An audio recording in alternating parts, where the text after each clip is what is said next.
Bismillahirrahmanirrahim. Alhamdulillahirabbil alamin. Allahumma shalli ala Muhammad wa ala Muhammad. Rabbi shrah li sadri wa yassir li amri wa hlul qawli. Selamat pagi dan selamat sejahtera untuk kita semuanya.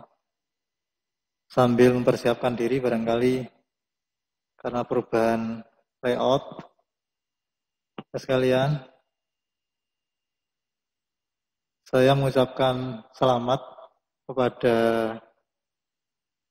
semua CPNS di lingkungan pemerintah Kawendiri, bahwa saudara pada hari ini telah menerima SK CPNS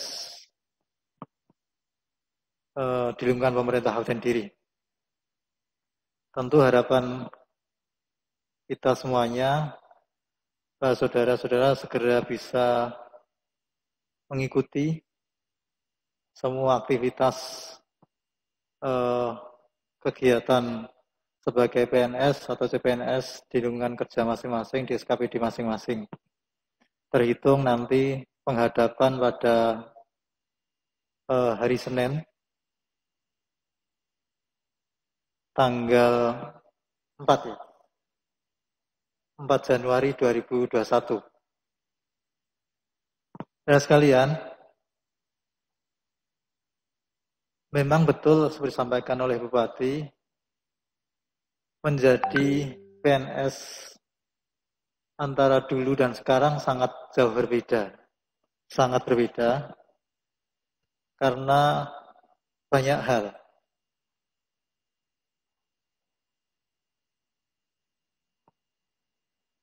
Salah satunya adalah dikeluarkannya Undang-Undang Nomor 5 Tahun 2014 tentang Aparatur Sipil Negara atau ASN. Undang-undang ini menggantikan sekian banyak peraturan perundang-undangan sebelumnya, Undang-Undang Pokok-Pokok Kepegawaian, dan terdapat perbedaan yang sangat mendasar dibandingkan dengan undang-undang sebelumnya.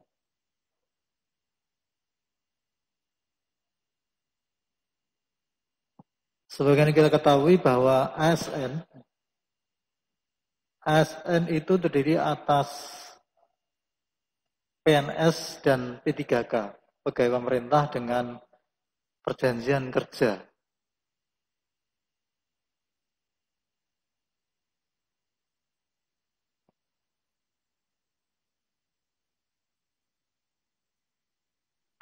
Prosesnya, proses rekrutmen, itu pada dasarnya mirip atau hampir sama antara kedua sumber tersebut, baik PNS maupun P3K. Itu diatur di Undang-Undang 5 tahun 2014.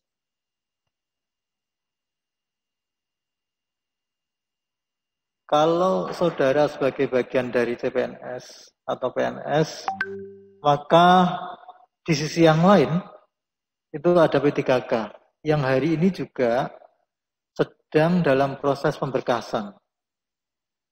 Itu hasil seleksi yang pertama terhadap P3K pada tahun 2019 yang lalu. Memang cukup terkendala, tertunda, dan baru tahun ini. Dan ini pun belum selesai. Harapan kami memang akhir tahun ini selesai.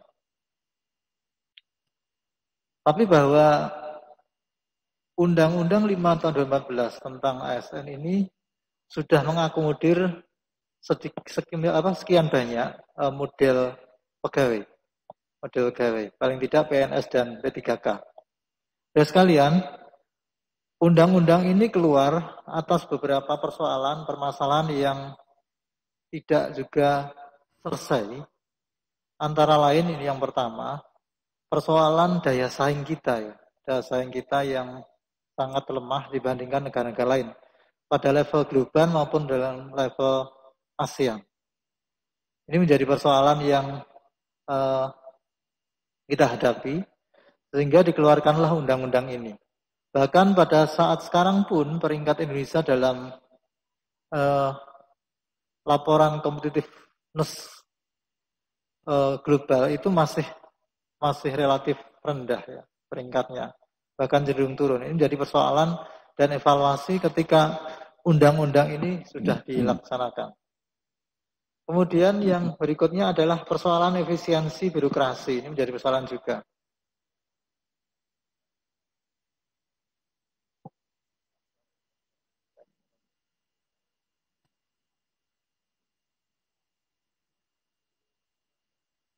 Jadi persoalan efisiensi birokrasi.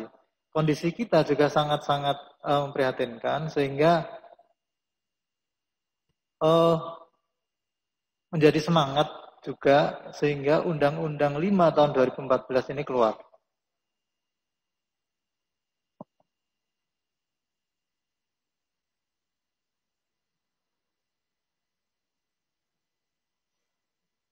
Kemudian, saudara sekalian, ini efisiensi birokrasi kita sangat jauh dibandingkan dengan negara-negara yang lain yang sudah mapan.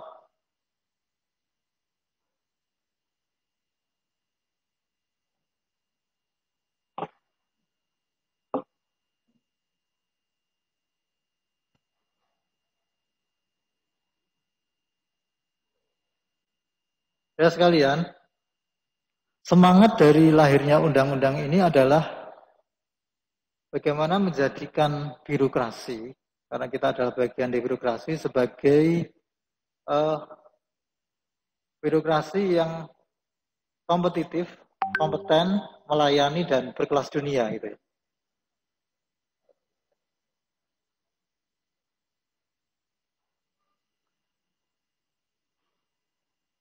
Itu adalah semangat dari lahirnya Undang-Undang 5 tahun 2014. Ada periode-periode yang harus dipenuhi dari sekian tahapan ini.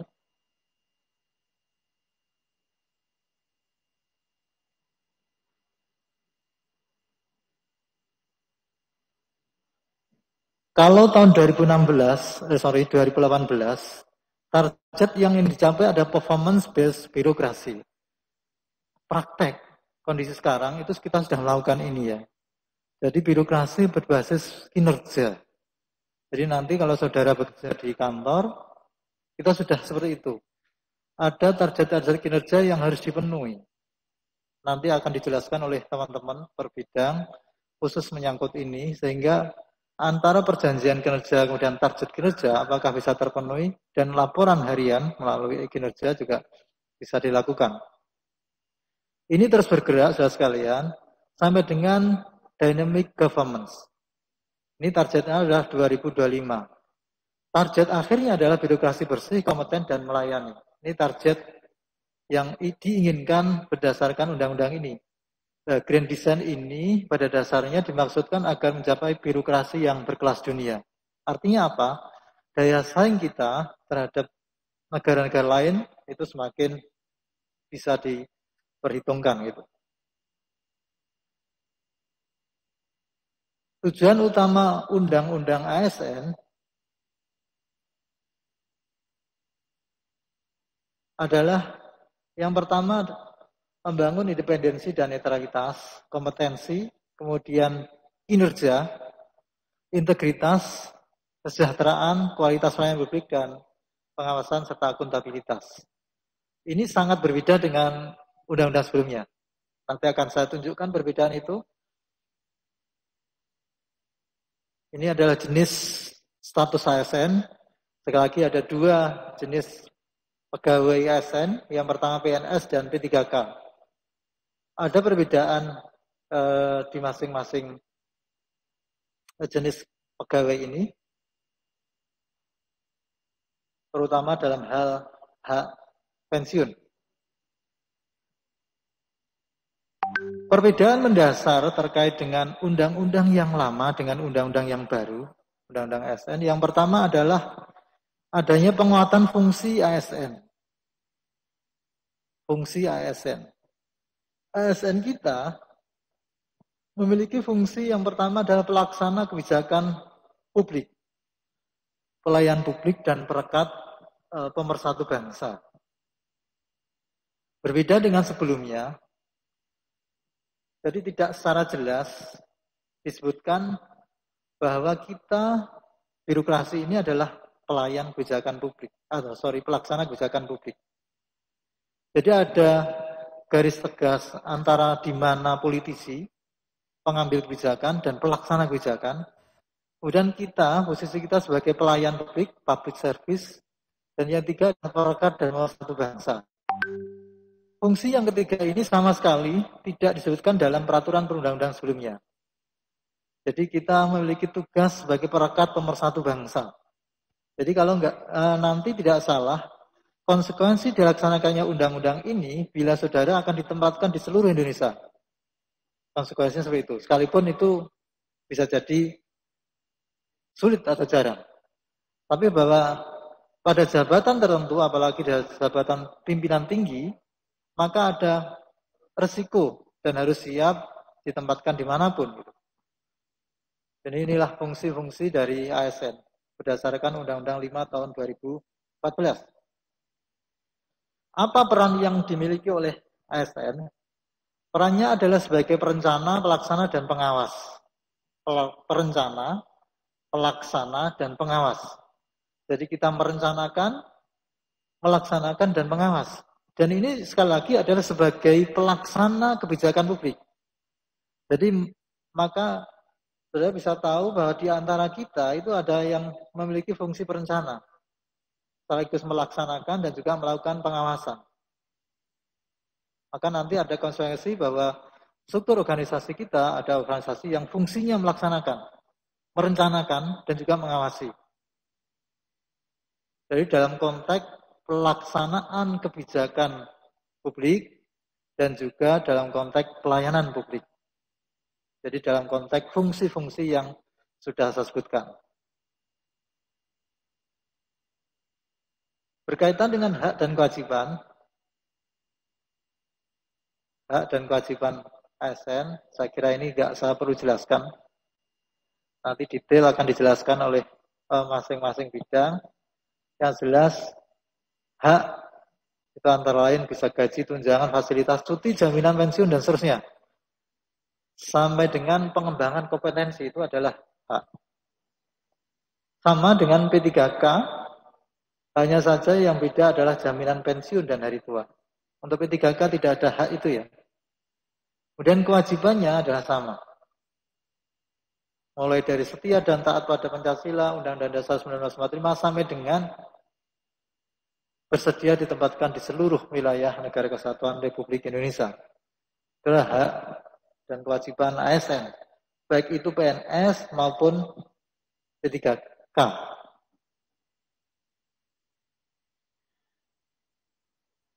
Kemudian perbedaan yang kedua adalah terkait dengan manajemen ASN. Manajemen ASN di dalam undang-undang ini diatur begitu tegas, yang dilanjutkan dengan PP yang mengatur, PP 11 maupun 49, baik manajemen PNS maupun manajemen P3K.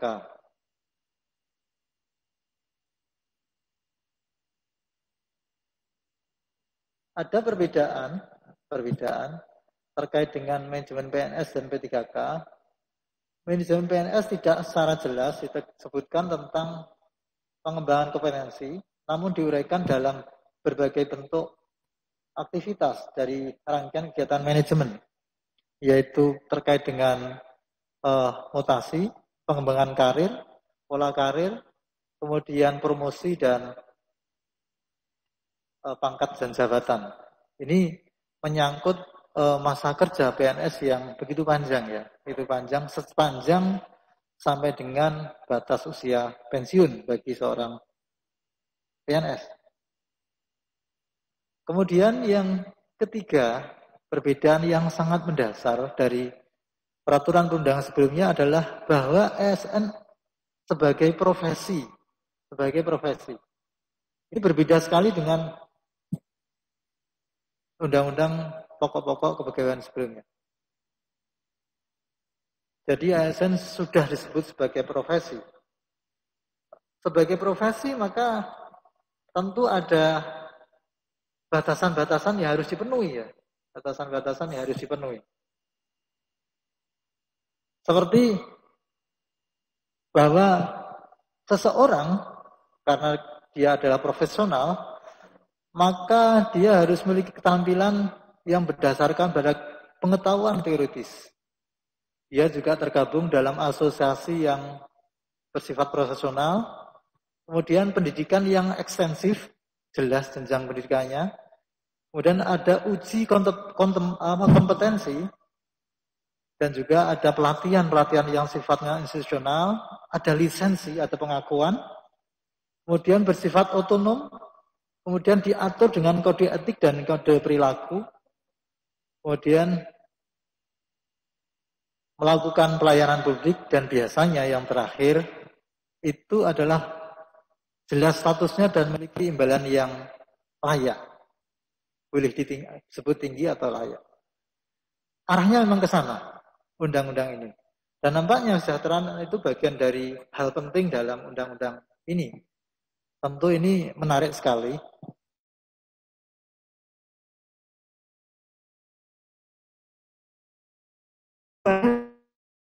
Maka memenuhi beberapa prinsip antara lain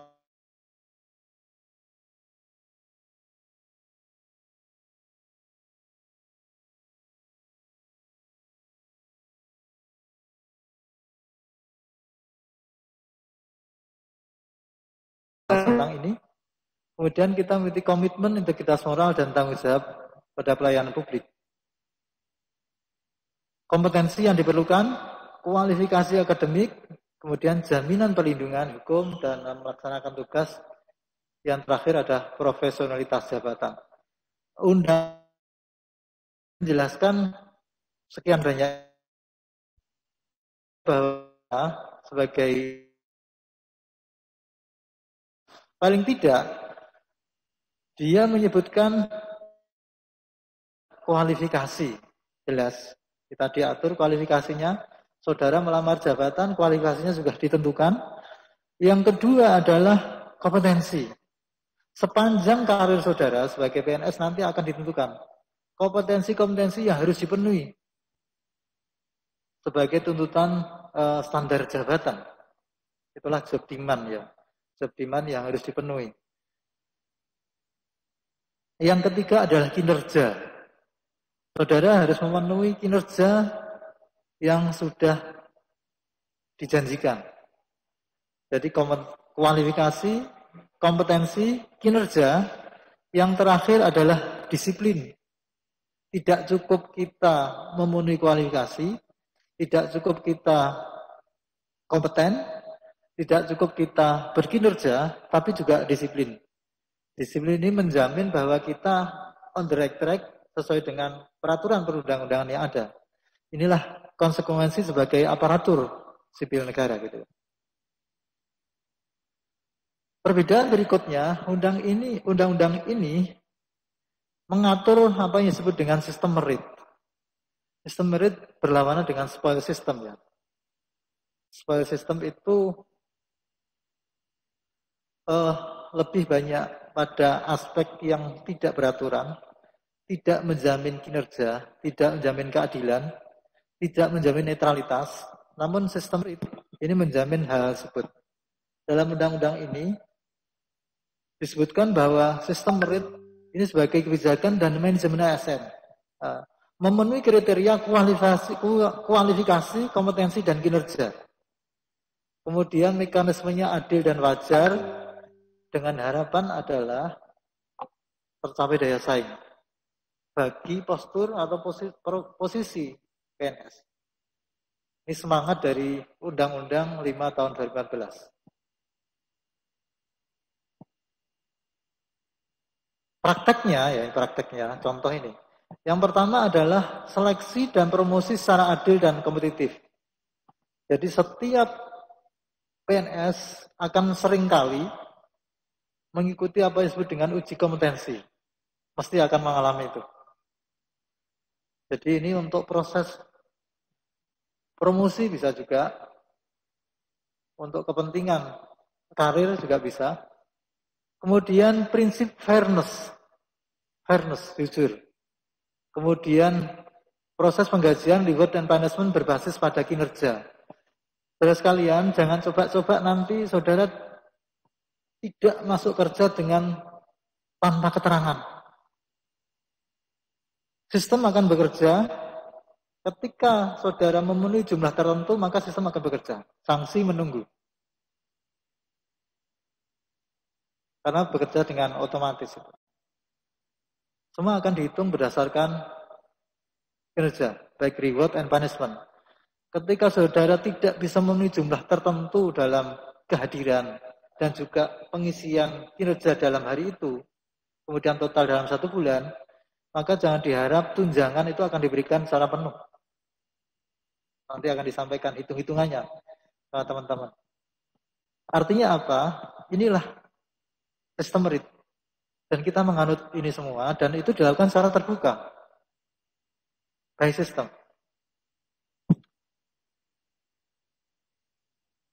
Kemudian manajemen SDM dilakukan secara efektif dan efisien. Kemudian melindungi pegawai dari intervensi politik dan tindakan semena-mena. Ini adalah netralitas bagi ASN atau PNS. Oleh karena itu ada namanya lembaga ASN sebagai salah satu yang menjamin terselenggaranya fungsi atau prinsip yang terakhir ini ya.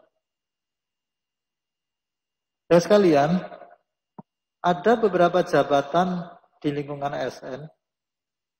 Yang pertama adalah jabatan administrasi, jabatan fungsional, dan jabatan pimpinan tinggi.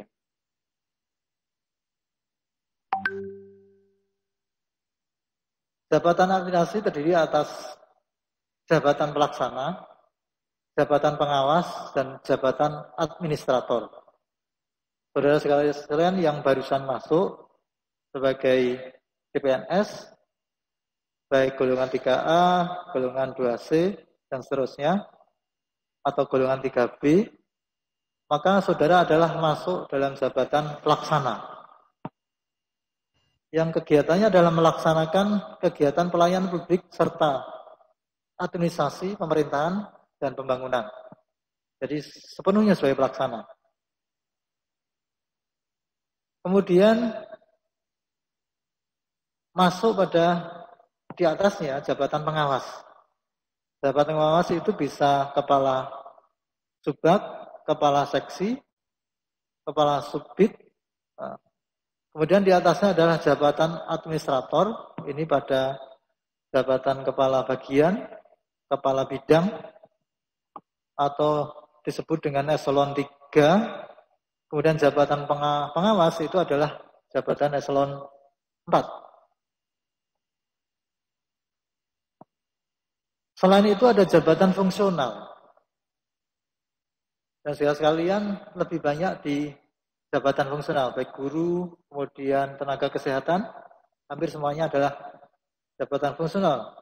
Dan sebagian di teknis, auditor juga fungsional. Ini ada 2 kelompok. Yang pertama adalah jabatan fungsional keterampilan dan jabatan fungsional keahlian. Ada step, ada tahap-tahap jenjangnya di masing-masing jabatan fungsional ini. Mereka yang terampil itu diawali dari pemula, kemudian terampil, mahir, dan penyelia. Dan untuk jabatan itu bisa beralih menjadi jabatan fungsional ahli. Untuk ahli pertama, kemudian muda, madya, dan utama. Jadi misalkan dokter itu bisa pertama, muda, kemudian madya, sampai dengan utama, termasuk guru. Itu jabatan fungsional. Kemudian yang ketiga adalah jabatan pimpinan tinggi. Jabatan pimpinan tinggi itu adalah ada 3. Pertama, kemudian madya, dan utama. Di tingkat kabupaten hanya ada jabatan pimpinan tinggi pratama. Sampai sekda, itu jabatan tinggi pratama, kepala dinas, kepala badan, itu adalah jabatan pimpinan tinggi pratama. Kemudian jabatan tinggi madya itu selevel dirjen sampai dengan sekda provinsi. Kemudian jabatan tinggi utama adalah kepala lembaga pada instansi pusat. Hanya untuk kepala-kepala lembaga pada instansi pusat, tapi bukan menteri ya. Menteri adalah jabatan politik. Itulah 3 jenis jabatan pada lingkungan ASN. Jadi ada jabatan administrasi, jabatan fungsional, dan jabatan pimpinan tinggi. Kemudian ada jabatan lain yang diisi oleh TNI dan Polri pada lingkungan ASN. Biasanya untuk jabatan pada lembaga-lembaga tertentu. Dan sekalian, ketika kita bicara tentang kepegawaian, maka sangat terkait dengan beberapa lembaga ini ya. Jadi nasib kita itu ditentukan oleh lembaga-lembaga ini. Salah satunya adalah Kemenpan, itu merumuskan kebijakan. Jadi apakah kita tahun ini ada formasi pegawai negeri baru, itu kebijakan Kemenpan. Kemudian yang kedua adalah LAN. LAN ini berbicara tentang bagaimana meningkatkan kompetensi kita, kompetensi PNS atau ASN, diklat dan juga kajian-kajian. Itu adalah LAN, Lembaga Administrasi Negara. Yang ketiga adalah BKN. BKN ini berbicara tentang manajemen ASN, jadi pengelolaan pegawai ASN. Bagaimana saudara menerima NIP, bagaimana saudara akan naik pangkat, pensiun, dan seterusnya. Itu adalah bagian dari pekerjaan bidang tugas BKN. Yang terakhir adalah KSN, Komisi Aparatur Sipil Negara. Tugasnya adalah melakukan pengawasan dan menjamin agar sistem merit itu bisa berjalan.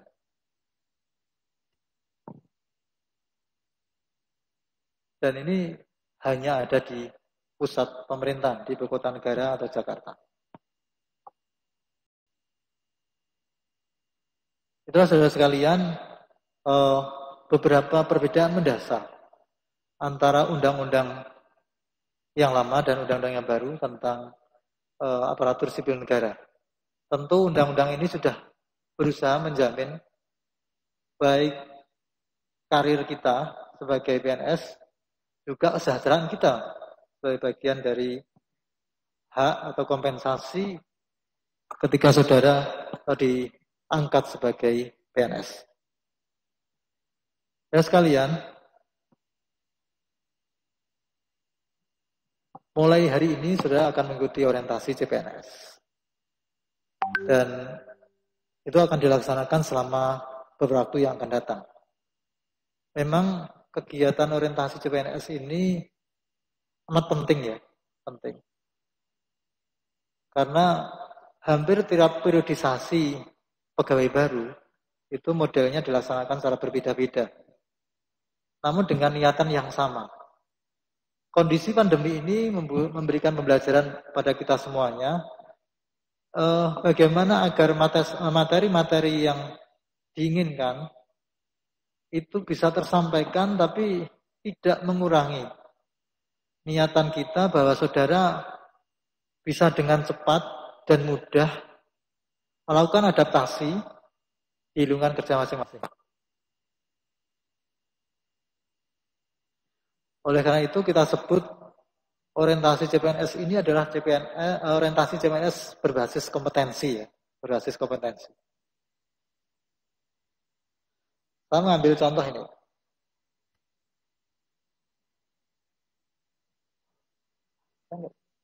Nggak bisa. Itu ada videonya. Nggak bisa. Video otomatis.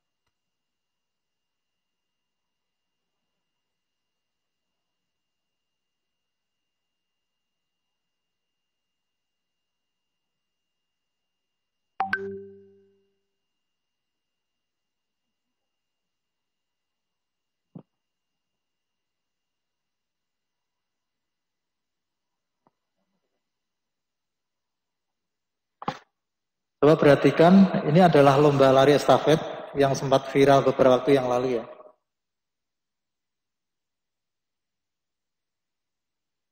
Nggak bisa.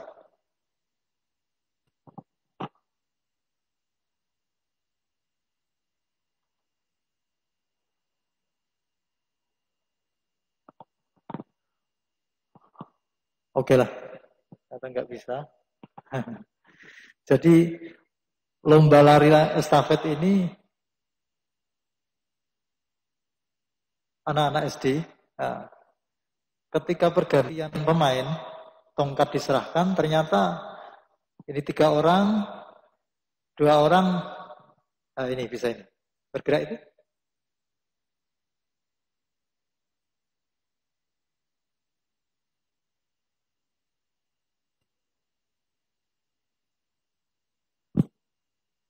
Nah ini 3 orang lari, nggak tahu yang online bisa kelihatan nggak ini?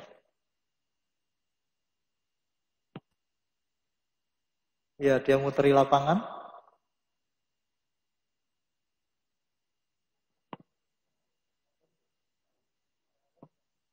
Nah, coba perhatikan ketika tongkat estafet diserahkan, apa yang terjadi?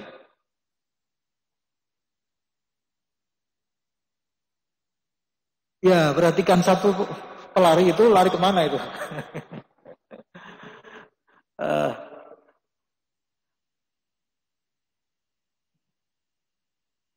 inilah persoalan kita ya. Jadi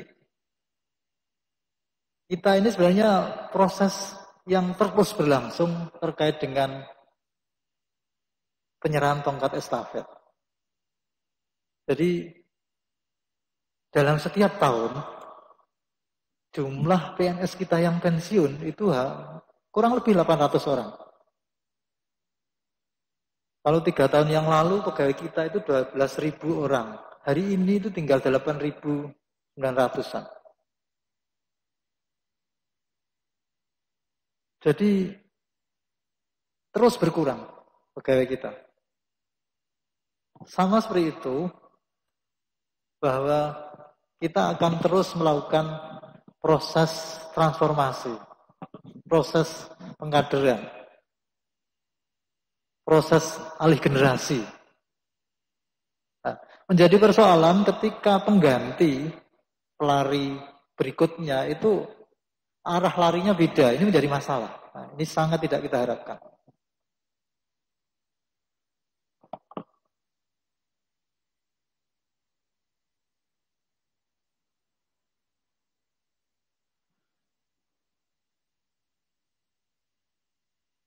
Kemudian yang kedua, ini gambarnya nggak bisa muncul lagi ya.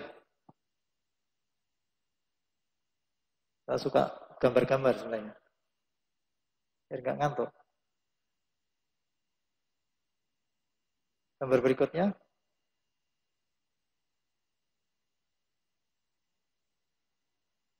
Ya, mulai dari nol. Jadi Bapak Ibu sekalian, kalau ke SPBU apa yang disampaikan? Sudah menunjukkan angka nol ya. Ini menjadi persoalan ketika ngomong kepegawaian. Kalau saudara sekalian, setiap pegawai baru masuk dan harus mulai dari nol, ini menjadi persoalan. Anggaplah senior-senior kita ini levelnya di atasnya, katakanlah level 3, level 4 gitu. Pegawai baru semestinya bisa langsung mengikuti level itu. Jadi orientasi kita harapkan bisa menjadi akselerasi, percepatan. Makanya ke depan, beberapa hari ke depan sampai dengan proses orientasi ini, saudara akan di-push, dipercepat. Jangan kalah dengan senior-senior saudara yang ada di masing-masing SKPD. Ada teknik belajar cepat. Teknik belajar dan membaca cepat. Maka saudara harus bisa melakukan itu. Dan jangan mulai dari angka 0. Kita akan ketinggalan, betul. Jumlah pegawai baru kita sedikit sekali. Sementara tugas-tugas kita semakin banyak. Semakin banyak. Dan itu harus dilaksanakan dan harus diselesaikan. Kalau kita membekali dengan cara-cara yang biasa, maka kita khawatir kita nggak akan bisa lari. Apa yang diharapkan dari Undang-Undang 5 2015, kita ngomong competitiveness, itu hanya mimpi di siang bolong. Saudara adalah orang-orang yang unggul, orang-orang pilihan, maka kami yakin dengan percepatan itu bisa dilakukan. Jadi orientasi ini kita harapkan bisa mempercepat saudara bisa segera tune in charge dengan semua tugas-tugas yang ada di SKWD. Dan sekalian, ada beberapa kompetensi yang minimal harus saudara kuasai. Karena kompetensi di kelompok tertentu, fungsional tertentu itu berbeda juga. Kompetensi adalah kompetensi dasar yang harus dimiliki oleh setiap ASN. Kompetensi dasar yang harus dimiliki oleh setiap ASN. Jadi kalau guru nanti akan tambah kompetensinya. Akan disampaikan nanti ketika saudara mengikuti kegiatan optimalisasi atau pendalaman. Dan kompetensi ini, manajerial, teknis, dan sosiokultural, itu adalah kompetensi minimal, kompetensi dasar yang dimiliki oleh setiap ASN. Manajerial. Kemudian teknis dan sosiokultural. Kompetensi ini setiap tahun atau setiap saat bahkan akan terus berusaha ditingkatkan. Contohnya begini, pada awal periode saudara masuk, maka kompetensi manajerial, juga sosiokultural dan teknis, itu disampaikan bagi mereka yang sudah dikategorikan sebagai calon ASN, baik CPNS maupun calon P3K. Kemudian mereka yang baru masuk Kabupaten Kediri. Bagaimana dengan selama masa kerja, setelah menjadi CPNS atau PNS, itu tetap akan diberikan. Minimal adalah 20 JP per tahun. 20 JP per tahun. Sampai dengan akhir periode masa pengabdian. Sampai menjelang persiapan pensiun. Ini adalah amanat dari peraturan perundangan tentang kepegawaian. Saudara nanti kalau saudara sudah memiliki masa kerja, katakanlah sudah jadi PNS, setelah mengikuti latsar, maka ada kewajiban-kewajiban yang harus dipenuhi. Minimal 20 jam pelajaran per tahun. Namun bisa jadi lebih. Karena apa? Tidak harus menunggu jadwal formal. Misalkan dari BKD. Nunggu ada panggilan diklat misalkan. Tidak harus seperti itu. Saudara bisa belajar mandiri dengan cara dan metode yang itu diakui oleh ketentuan yang ada. Belajar mandiri. Banyak media-media yang memungkinkan kita belajar dengan cepat dan tidak kalah kualitasnya. Misalkan belajar tutorial tertentu di YouTube misalkan. Itu sangat mungkin. Sangat mungkin. Tinggal nanti pengakuannya dari atasan atau mungkin dari lembaga yang menyediakan pelatihan. Bagi di kelompok fungsional, itu sangat dirasakan. Karena ada tuntutan sertifikasi, uji kompetensi.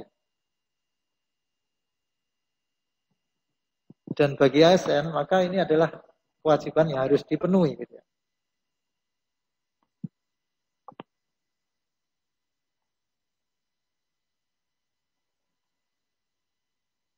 Dan sekalian,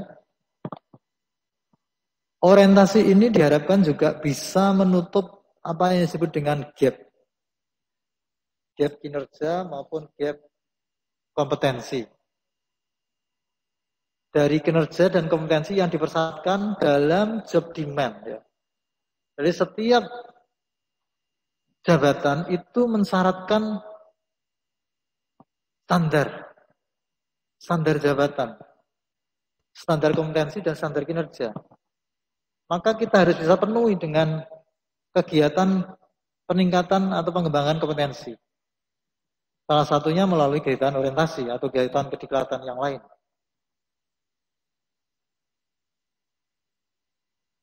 Sehingga bagi ASN kita bisa penuhi kompetensi itu ya. Dan juga kinerjanya gitu ya.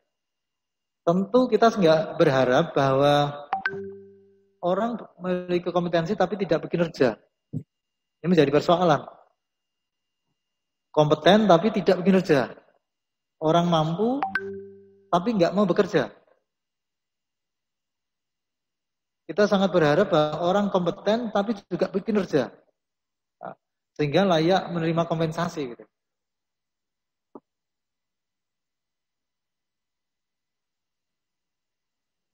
Saudara sekalian, ada beberapa standar kompetensi yang harus dipenuhi bagi ASN.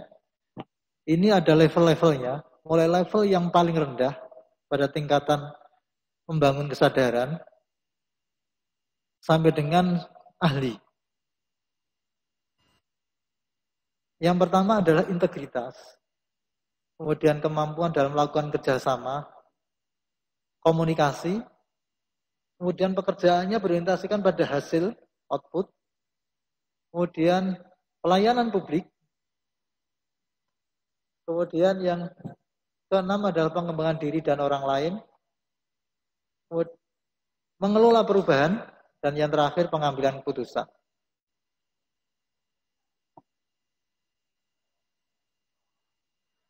Ini kompetensi yang harus dipenuhi oleh ASN. Tentu dengan level yang berbeda-beda. Bagi level pelaksana memang lebih sederhana, namun nanti dalam tugas-tugas akan diorientasikan pada standar kompetensi ini dengan berbagai bentuknya. Jadi nanti saudara mengikuti kegiatan pembelajaran di tahapan internalisasi maupun optimalisasi.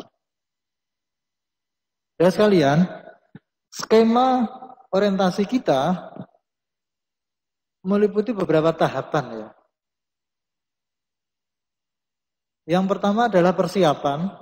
Hari ini sampai dengan tanggal 30 nanti akan disampaikan tentang hal-hal yang berkait dengan status kita sebagai ASN, CPNS atau PNS. Kemudian yang kedua berkaitan dengan seragam. Ini penting disampaikan karena menyangkut tampilan kita ya. Yang ketiga adalah berkaitan dengan tata naskah dinas. Ya sekalian, tata naskah dinas bagi PNS atau ASN itu ibarat darah dalam tubuh kita itu. Jadi dokumen, tata naskah dinas itu hal yang sangat penting dan harus kita ketahui dari sejak awal. Ini akan dibicarakan selama 3 hari ini. Bahan akan segera disampaikan dan saudara wajib belajar. Ketika di tempat kerja, saudara akan membandingkan. Ini jenis apa, tulisannya seperti apa. Saudara akan menilai mana yang benar dan mana yang tidak benar. Tentu, karena bahasa yang digunakan adalah bahasa Indonesia yang baik dan benar, kita pun juga dituntut untuk belajar bahasa Indonesia yang baik dan benar. Ini adalah sederhana, tapi sering menjadi persoalan ketika kita bekerja. Tidak mesti kami yang sudah senior itu membuat surat, konsep surat itu mesti benar. Saudara harus tampil di situ. Ini hal yang sangat sederhana. Ketika saudara tahu dari awal, maka ada modal yang sangat baik. Yang sangat baik untuk ke depan. Tahap yang kedua adalah tahap internalisasi ya. Tahap internalisasi dilaksanakan bulan Januari sampai dengan Maret 2021. Dengan aktivitas Senin sampai dengan Kamis, itu adalah praktek kerja. Saudara praktek kerja seperti biasa. Tinggal nunggu instruksi mentor aja. Di sana ada mentor.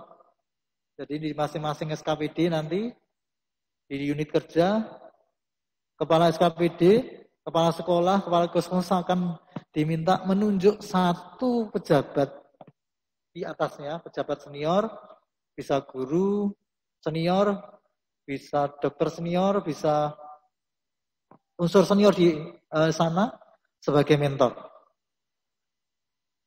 Dia yang berikan tugas selama Senin sampai dengan Kamis, praktek kerja. Kemudian setiap hari Jumat selama bulan Januari sampai dengan Maret itu disebut dengan CPNSD. Hari di mana saudara mengikuti pembelajaran. Nah, itu secara online dan secara tatap muka. Seperti ini sebagian. Jadi sebagian tatap muka nanti akan ditunjuk berapa orang. Itu setiap hari Jumat. Selama kurang lebih 4 sampai dengan 5 jam pelajaran. Dari berbagai narasumber yang ada ya nanti. Tergantung materi masing-masing.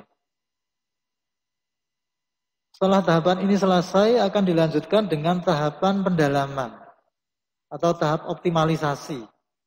Ini mulai bulan April sampai dengan bulan Mei selama 2 bulan. Aktivitasnya sama, yaitu praktek kerja Senin sampai dengan Kamis sama, dan juga CPNSD hari Jumat, khusus hari Jumat. Kemudian materinya lebih spesifik dibandingkan dengan tahapan internalisasi. Jadi kita bagi dalam kelompok tenaga pendidik, guru, kemudian tenaga kesehatan, dan juga kelompok teknis. Ini yang membedakan karena ada materi-materi yang tidak bisa diterima oleh semua bidang atau kelompok. Sehingga harus kita pilah-pilahkan. Yang terakhir adalah evaluasi dan pralatsar. Dan sekalian, terkait dengan pralatsar nanti akan dilaksanakan menyesuaikan. Apakah masa orientasi ini sudah selesai atau belum? Termasuk pelaksanaan latsarnya. Karena ketika kita masuk di masa pandemi, latsar jumlah pesertanya akan dikurangi paling enggak separuh dari jumlah normal. Artinya apa? Akan semakin banyak angkatan yang harus disediakan dari 670 peserta. Tentu ini makan waktu yang cukup panjang agar saudara sebagai CPNS untuk mengikuti latsar sampai dengan diangkat menjadi PNS itu tidak hilang. Materi, ya sekalian. Jadi materinya adalah hal-hal yang sangat mendasar. Yang saudara sekalian perlu ketahui, karena kami tahu tidak semuanya memiliki latar belakang yang sama ya. Banyak latar belakang pendidikan, namun ada hal-hal yang prinsip yang sejak awal saudara harus ketahui. Contohnya adalah tentang keuangan daerah. Aparatur sipil negara adalah pelaksana kebijakan publik yang berperan sebagai perencana, pelaksana, dan pengawas. Maka kitalah, ASN inilah yang sebenarnya merencanakan, melaksanakan, termasuk membelanjakan sampai dengan mempertanggungjawabkan tentang keuangan. Maka saudara harus tahu bagaimana tentang keuangan negara atau keuangan daerah. Mulai dari awal sampai dengan akhir. Bagaimana membelanjakan dan seterusnya. Tidak harus detail, tapi paling enggak saudara tahu. Mulai dari regulasi yang digunakan, mulai dari undang-undang, PP, dan seterusnya. Dan saudara berkewajiban membaca cepat dan belajar cepat nanti. Kemudian perencanaan pembangunan. Pengawasan, kemudian perundang-undangan atau legal drafting. Ya sekalian, selain dokumen dan tata naskah dinas, output yang dihasilkan oleh ASN adalah regulasi. Bisa jadi saudara sekalian ada termasuk orang yang merumuskan kebijakan itu dalam bentuk regulasi. Maka saudara harus tahu bagaimana menyusun sebuah regulasi. Ini ada pengetahuan dasar. Cara membaca regulasi. Bagaimana tata urutan perundangan dan seterusnya. Kenapa regulasi harus keluar? Kemudian berikutnya adalah budaya dan etika birokrasi. Ya sekalian,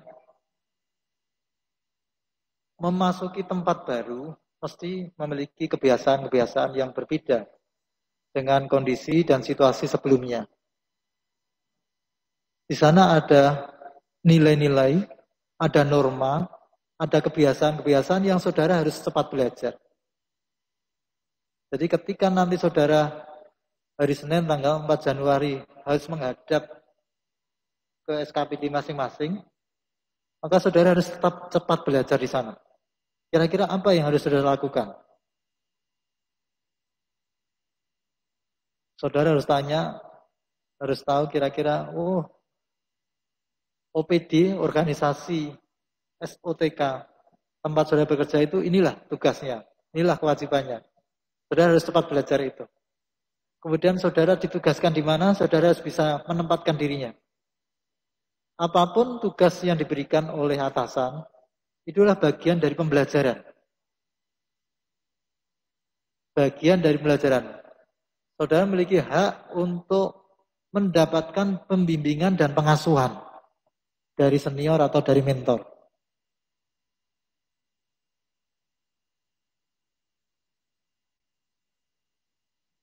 Itulah budaya dan etika birokrasi. Jadi setiap tempat di mana kita bekerja, di sana memiliki hal-hal yang tidak terlihat, yang tidak nampak. Dan itu jauh lebih berpengaruh, saudara sekalian. Kemudian isu-isu tematik. Isu-isu tematik ini berkaitan dengan banyak hal. Isu-isu aktual yang ada di pemerintah Kabupaten Kediri. Dan itu diharapkan bisa mendorong kreativitas dan inovasi saudara sebagai PNS. Saudara adalah generasi milenial, tentu ini hal yang mudah dan bisa dilakukan. Bagaimana kita bisa menjawab persoalan-persoalan yang sedang kita hadapi di lingkungan kerja kita masing-masing. Kemudian materi tambahan akan disampaikan di sesi atau tahapan optimalisasi yang kita bagi 3 tadi. Kelompok pendidikan, kesehatan, dan teknis. Ini ada memperdalam kompetensi bidang, kemudian keprofesian, dan juga ada tambahan lagi tentang ketahanan keluarga, mental kepribadian, dan pengembangan diri. Dan sekalian, ketahanan keluarga ini penting kami sampaikan. Terus terang, ketika saudara menerima penghasilan yang cukup ya, yang layak, kadang tidak tahu harus dikemanakan uang ini.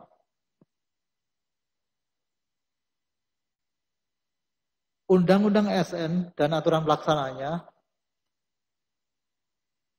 tidak ada larangan bagi PNS dengan pangkat tertentu itu menjadi pengusaha.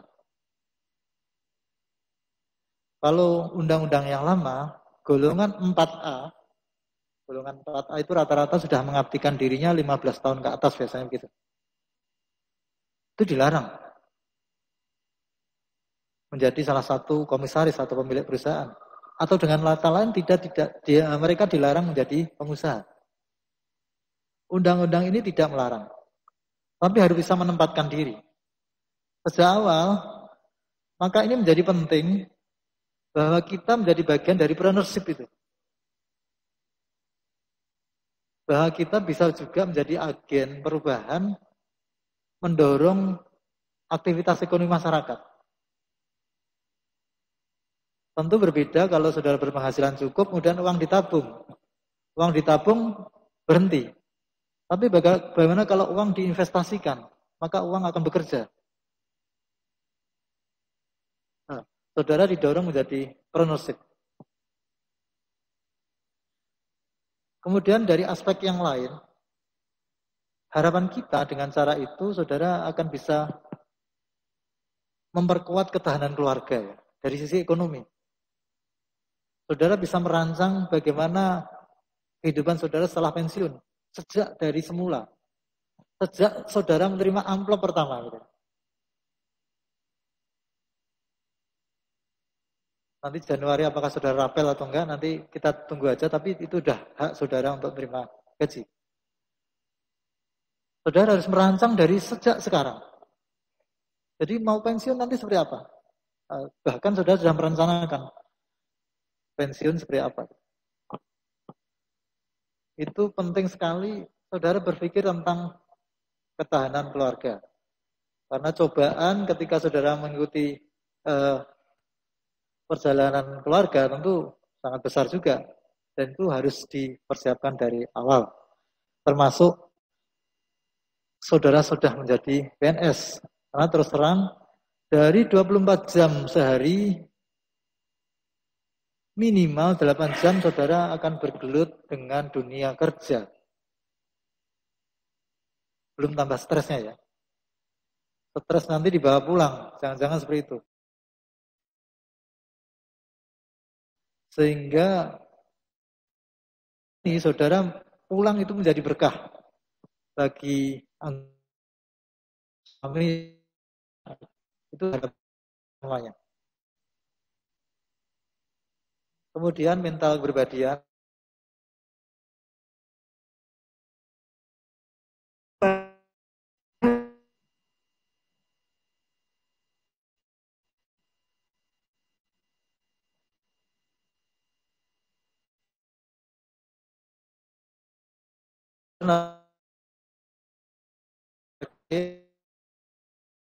Dan praktisi, kita juga punya tim pengajar latsar CPNS untuk berbagi dengan saudara sekalian selama kurun waktu. Kemudian pengorganisasian kita, jadi orientasi ini penyelenggaranya sepenuhnya dari BKD Kabupaten Kediri yang bertugas, yang berfungsi dalam rangka memberikan dukungan layanan bagi kepegawaian. Dan di tingkat SKPD maupun unit kerja, nanti yang bertanggung jawab adalah kepala SKPD. Kepala dinasnya, kepala badannya, kepala sekolahnya, kepala puskesmas, kepala rumah sakit atau direktur rumah sakit. Itu yang bertanggung jawab di tempat masing-masing. Dan kepala SKPD atau kepala unit kerja ini bertanggung jawab terhadap keikutsertaan saudara dan kehadiran saudara, kemudian menunjuk atasan sebagai mentor, dan mentor ini akan mengampu paling tidak 4 sampai dengan 5 maksimal itu ya, 5 CPNS. Karena tidak semua SKPD jumlah PNS-nya sama. Dan tugas mentor itu adalah melakukan pembimbingan dan pengasuhan. Melakukan pembimbingan dan pengasuhan atau BIMSUH setiap peserta selama praktek kerja dan tugas pembelajaran. Kemudian memastikan keikutsertaan saudara untuk kegiatan orientasi dan pembelajaran, memberikan persetujuan atas tugas-tugas perorangan secara manual.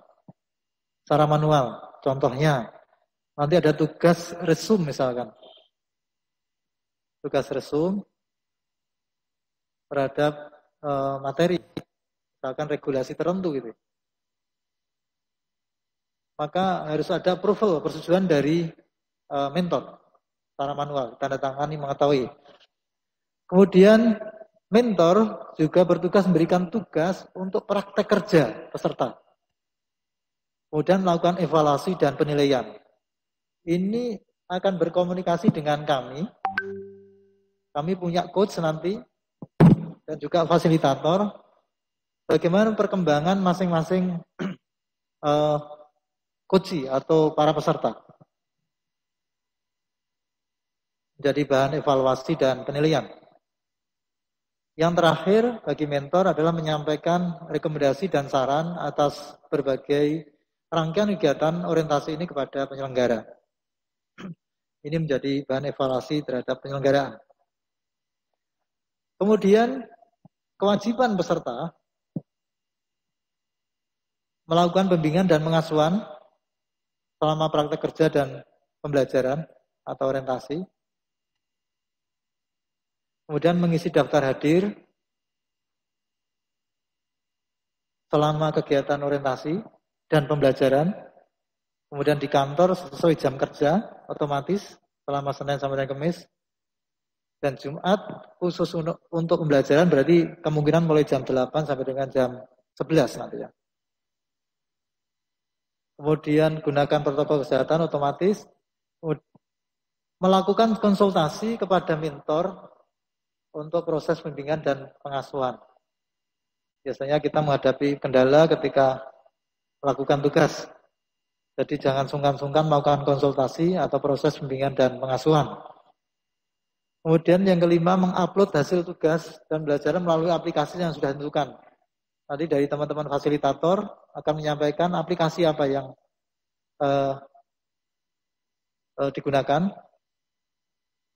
untuk mengupload hasil tugas pembelajaran. Yang terakhir adalah melaporkan semua aktivitas program kerja, praktek kerja dan CPNSD secara elektronik dalam aplikasi e-kinerja. Jadi setiap PNS kita, ASN kita, baik calon maupun yang sudah definitif itu wajib mengisi namanya aplikasi e-kinerja, bukti bahwa dia bekerja selama jam kerja. Termasuk saudara melaporkan aktivitas praktek kerja dan CPNSD itu dalam aplikasi ini. Nanti teknisnya akan diajarkan selama 3 hari sampai dengan tanggal 30 yang akan datang. Apa hak peserta? Saudara sekalian, saudara berhak mendapatkan sertifikat telah mengikuti kegiatan orientasi dan juga rangkaiannya ini sebagai pralatsar. Nanti untuk syarat mengikuti kegiatan latsar CPNS. Dan itu mesti ditanyakan ketika penyelenggaraan latsar. Bagi mereka yang mengikuti latsar di tengah-tengah kegiatan orientasi, maka dipersilakan mengikuti pembelajaran CPNSD melalui aplikasi YouTube berupa rekaman nanti ya. Silakan, tentu di luar hari atau jam pelaksanaan latsar, biar tidak ketinggalan, itu pertimbangannya. Tentu tugas-tugas harus dilaksanakan. Mudah-mudahan tahapan awal sampai dengan akhir itu bisa diikuti oleh semua CPNS. Itu harapan kita. Saudara sekalian, tadi sudah saya jelaskan bagaimana posisi kita sebagai ASN. Posisi ASN hari ini itu berbeda jauh dengan sebelumnya.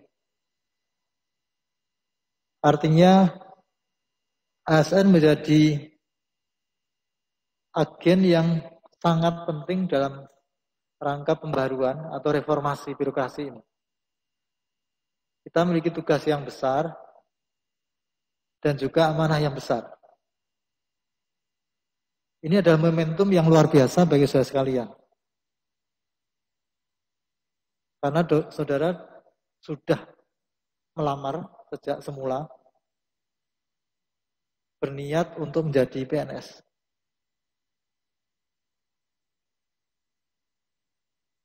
Secara pribadi, saya itu memiliki 2 pengalaman yang tidak bisa saya lupakan. 2 pengalaman yang tidak saya lupakan, sampai dengan saat sekarang. Salah satunya adalah ketika lamaran saya diterima sebagai PNS. 22 tahun yang lalu itu. Yang kedua adalah ketika lamaran saya diterima oleh mertua itu ya. Jadi ada 2 momentum yang tidak bisa dilupakan. Saya kira itu sama, saudara sekalian. Karena ini menjadi bagian dari hidup saudara. Maka harapan sebagai orang yang mengelola kepegawaian kepada saudara sekalian adalah yang pertama, sejak awal ini tata niat. Jadi tatalah niat ya. Mumpung ini di awal, niat yang benar, niati dengan niat yang mulia. Karena ini bagian dari perjalanan hidup saudara, bagian dari ibadah saudara, untuk memberikan pengabdian, pelayanan terbaik bagi bangsa ini.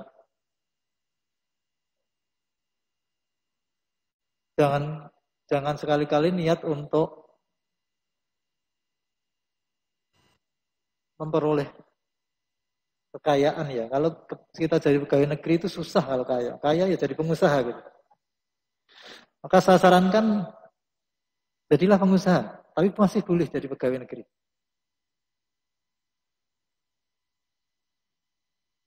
Maka niatkan dari awal, sejak sekarang. Inilah momentum yang terbaik. Yang kedua, pelajari dan pahami betul regulasi ya. Fungsi kita adalah pelaksana kebijakan publik. Saudara tahu kebijakan publik adalah proses politik yang dibuat oleh politisi.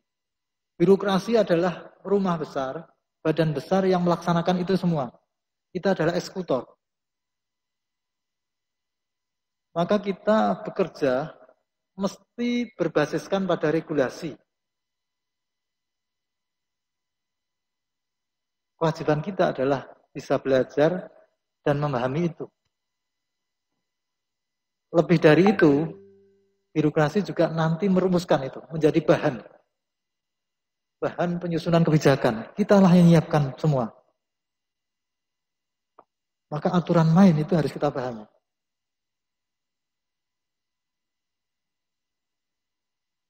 Yang ketiga adalah teruslah belajar agar kompeten. Kompeten itu ahli dan terampil ya, tergantung kita di mana. Tapi kita harus kompeten. Jadi belajar sepanjang hayat. Konsep pengembangan kompetensi bagi ASN adalah learning organization ya. Jadi pembelajaran tanpa henti, tanpa mengenal waktu, tanpa mengenal tempat. Dari berbagai sumber yang ada. Baik itu keahlian maupun keterampilan.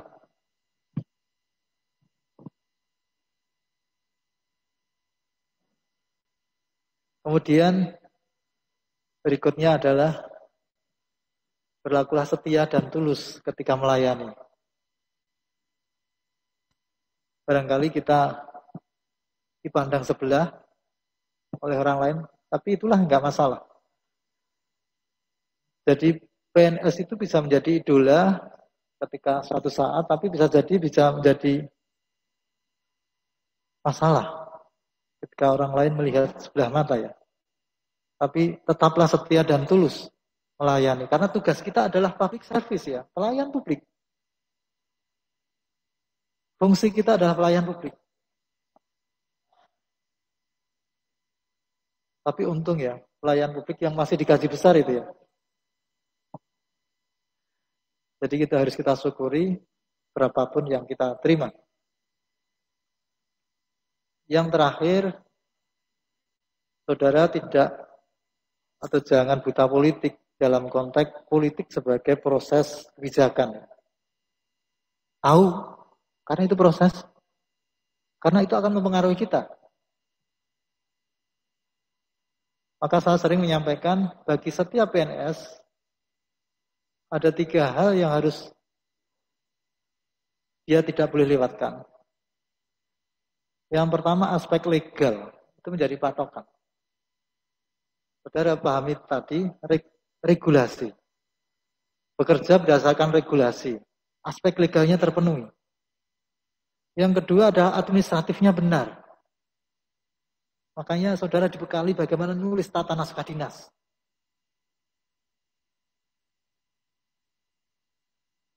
Dokumentasi. Bagaimana yang benar. Aspek administrasinya benar. menuangkan ide dalam bentuk rumusan dokumen. Itu hal yang sangat mendasar. Yang fungsional sekalipun, saudara dituntut bisa menulis karya ilmiah. Contohnya begitu. Maka pengetahuan dasar tentang bagaimana menulis yang benar, kemudian bagaimana tulisan yang benar, itu juga hal yang mutlak.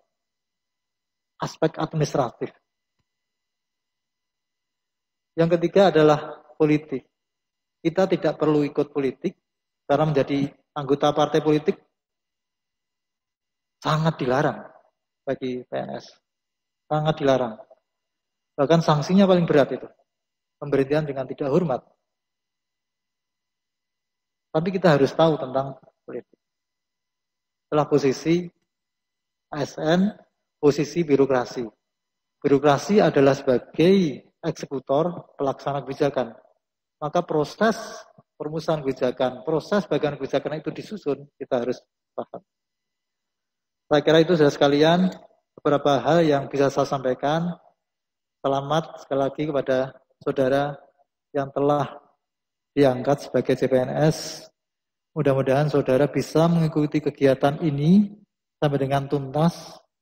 Kemudian saudara bisa diangkat sebagai PNS nantinya. Sehingga masa uji coba sebagai CPNS ini bisa dilalui dengan mudah dan lancar. Mudah-mudahan apa yang kita lakukan, yang kita niatkan ini mendapatkan keberkahan dari Allah Tuhan yang Maha Kuasa. Mohon maaf bila ada kekurangan. Terima kasih atas perhatiannya. Assalamualaikum warahmatullahi wabarakatuh.